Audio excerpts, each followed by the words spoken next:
Hi everybody, and welcome back to FANG Friday. This is Ross Healy, the Chairman of Strategic Analysis Corporation and the Senior Portfolio Manager at McNichol & Associates Asset Management. First, thanks to everyone who likes this video and all our subscribers. I appreciate your help with the YouTube algorithm, as this allows us to bring you more and better content. So thank you for that. We are now through 800, and frankly, we'd like to get to 1,000 subscribers by the end of March, which would be 2 years since we started this. So subscribers, if you have not, please tell a friend if you think that they would find these videos interesting and useful to them as well as you. Well, this has been a quiet week for the FANGs. It may have been fun and mayhem for the cannabis stocks, but it's been quiet at home, as it were. So I thought that this week we might take a closer look at some of the fundamentals that are driving this group. I'd like to show you what the earnings trends are and where their fair market values are going. I almost never do this because if I show you these values, it tends to shrink the size of the charts. But sometimes it's a good thing to do. From there, we'll look at the PE ratio based on 2022 earnings and the expected return on equity, that is to say the ROE, just to see how fast these balance sheets might be growing. And from there, we'll take a quick look at the growth of the balance sheet itself, because the balance sheet is the bedrock value on which all stock prices eventually come to rest. Okay, down to business. Let's take a look at the FANGs. Well, let's start off with Amazon, and here you can see that greatly expanded chart and that dotted line down there at the bottom. Well, that is the fair market value of Amazon. The fair market value is 74.75% lower than the current price. And see what's been happening here. The gap, as it were, between the stock price and its HB3 price, which is 16 times book value, has been slowly shrinking, and now Amazon is riding right along that line. I'm not too concerned right now, but I will tell you that I would be if this cuts through. Okay, Jaffe clearly has not been greeted with loud éclat, and we haven't had any jump in the stock saying, "Hey, welcome aboard," and hope you do really well. It looks very much as if the market's kind of sitting back and saying, "Okay, let's see what you can do." And, when we take a look at the actual fundamentals of the company that he's got to work with, well, let's see what he's got. Well, first of all, the current PE ratio here, which you can see on the right, is 71.44 times. Not exactly a giveaway. And when I look at the return on equity, the ROE of the company, it's a solid, but it's only 22.2%. So, as I say, we're not looking at screaming value, which may be why the stock is coming down so close to that line. Looking back in history, of course, if I look at the 5-year growth of the company, it's been of the balance sheet itself, it's been a very stellar 44.545%. But the most recent quarter has narrowed down to 11.6%, and the next quarter is projected to only grow at a 4.39%.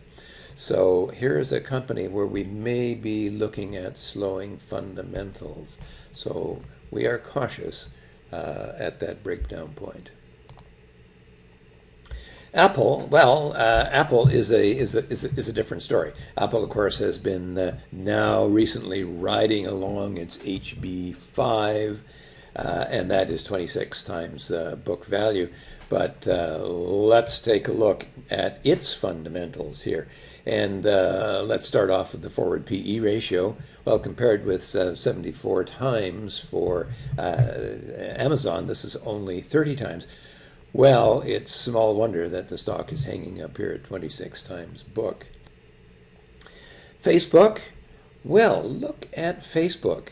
First of all, before we touch anything at all, let's go to the fair market value line here and look what's happened just very recently. There's been a nice sudden fillip here, uptick in that, and of course that is fairly promising, as just at the time that the fair market value turned up, the stock came back to its mid-super growth price and is now holding, and apparently holding nicely. And with that fillip in the growth outlook, hopefully should continue to do so. The forward PE ratio is only 23.76 times, which about matches its return on equity, which is 23 times. So that MSG price looks like a decently solid floor of value for the company. Alphabet, well, of course, we know about Alphabet because Alphabet has broken out last week and is holding in very nicely. Thank you very much. I had been somewhat expecting that maybe we would get a pullback to its MSG price, a kind of a breakout pullback confirmation, but it doesn't seem to be the case, and not all stocks will do that. They might consolidate a bit before they move steadily higher. In terms of the fair market value for Alphabet, well, it actually has turned up recently, but in the last 2 quarters. Okay, so it's nothing recent, but nonetheless, it has turned up, and I think that's okay. So the breakout is promising, and normally when we see this, we would expect it to carry to its bubble price, which is 2,600. But the fundamentals there are not exactly what you might call overpowering. Microsoft, well, of course, Microsoft broke out last week, and this week has been holding in there very nicely. And why do you suppose that is? Well, I wonder if it's because, look at the fair market value line and that nice little uptick there. So perhaps that this is giving the analysts who are recommending the stock a little bit more confidence that the growth rate is going to speed up. So you know, all in all, you put that together and you say, well, okay, I think I can justify this, not only this valuation, which is a little more than 12 times book, but perhaps a bit more. And of course, remember a couple of years ago when we first started looking at Microsoft and it broke out from a kind of a similar pattern, it carried all the way to its next breakpoint, which in this case would be the HB3. Nvidia, look at, after refusing to break out, and almost kind of strangely so, because the semiconductor industry has been really booming here, and Nvidia just has refused to kind of confirm what's been going on in the industry itself. If I kind of play with my cursor here, you can actually see that there was a bit of a platform there forming there with a top and the bottom, and the top of the platform is just about right where the stock is today. So we know that the technical analysts who are following the stock are probably looking at a kind of a breakout from a channel. Well, the earnings growth has been okay. It's actually sped up a little bit, not a great deal. So the fundamentals are kind of with you. So we're going to watch that breakout. Okay, we want a confirmation before I'm going to put it into my notional, my hypothetical FANG portfolio. Finally, Netflix, and let's start off at its fair market value, which is way down here. Well, it's turned up a little bit too. So, of course, they had real blowout numbers there, which caused the stock to pop out momentarily above its HB4 price. The stock has yet to confirm that breakout.